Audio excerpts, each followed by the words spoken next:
Greed was always one of those demons I can always point out. It's one of the first ones that appear. And it is one of those spirits that will stop you from trying to achieve. I'm trying to think of words to say this. So I've seen people store up for themselves in one way, shape, form, or another. And the Lord tells us not to do that. He directly says not to store up for yourselves. Now, I know we have to prepare things depending on who your dependents are, like depending on how many people depend on you. I get it, but I've seen beyond necessity.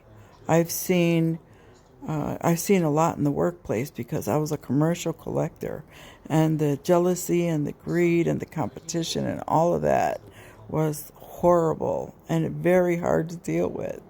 Nonetheless, I was at the top of my game. Praise God for that, because He takes over when you don't want to handle an uncomfortable situation.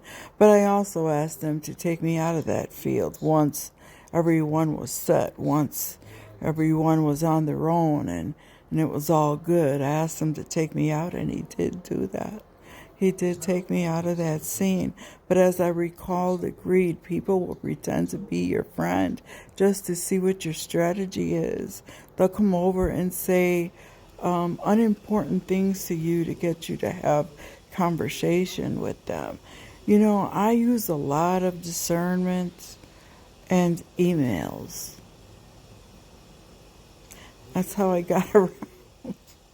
That's how I got around a lot of that stuff. I don't live in the flesh like they do. I live in the spirit, so I can read something coming from miles and miles away.